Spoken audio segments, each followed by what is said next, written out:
2 दिवसीय गोरखपुर दौरे पर मुख्यमंत्री योगी आदित्यनाथ हैं। रामनवमी के अवसर पर गोरखपुर मठ में उन्होंने कन्या पूजन किया है। देश और प्रदेश वासियों को रामनवमी की शुभकामनाएं दी है मुख्यमंत्री योगी आदित्यनाथ ने। तो देखिए, मठ में कन्या पूजन का कार्यक्रम था, जिसमें पहुंचे मुख्यमंत्री योगी आदित्यनाथ। कन्याओं का इन्होंने पूजन किया, अपने हाथों से पहले कन्याओं के इन्होंने चरण धोए, उनसे आशीर्वाद लिया है और इसके बाद देश और प्रदेश वासियों को शुभकामनाएं दी है उन्होंने रामनवमी की।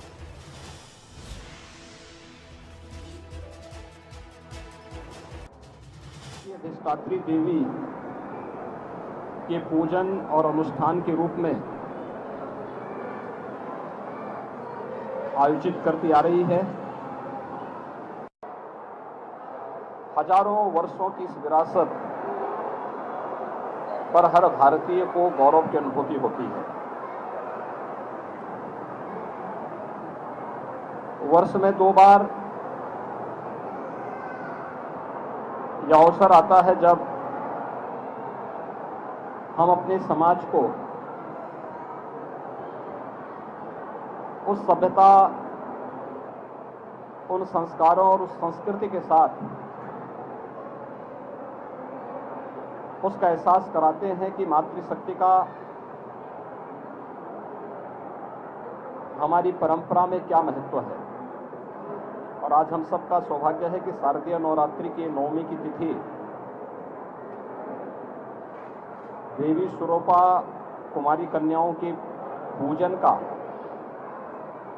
पावन अवसर है। ये मेरा सौभाग्य है कि गोरक्षपीठ की इस परंपरा में कुमारी कन्याओं के पूजन का ये सौभाग्य आज पुनः मुझे प्राप्त हुआ है। सैकड़ों की संख्या में देवी स्वरूपा बालिकाएं यहाँ पर उपस्थित हुई हैं। अभी उनके पूजन का कार्यक्रम यहाँ पर संपन्न हुआ है। उन लोगों के लिए 9 दिनों में यहाँ पर शारदीय नवरात्रि का जो विशेष अनुष्ठान चलता है, उस अनुष्ठान के कार्यक्रम के उपरांत आदिशक्ति मां भगवती दुर्गा के भोग प्रसाद के लिए जो प्रसाद बना हुआ है, वह उन्हें इस समय वितरण करवा करके उन सभी देवी स्वरूपा बालिकाओं को वह प्रसाद खिलाया जा रहा है। भारत की सनातन धर्म की परंपरा के अंदर मातृशक्ति के प्रति हर भारतीय के भाव को प्रदर्शित करने का ये सबसे सशक्त माध्यम भी है। और मुझे लगता है कि हमें अपने पर्व और त्योहारों के इस महत्व को, कि मातृशक्ति किसी भी क्षेत्र में कम नहीं है, कमजोर नहीं है, उनके प्रति यह भाव, यह पवित्रता का भाव हर एक मन में आना चाहिए।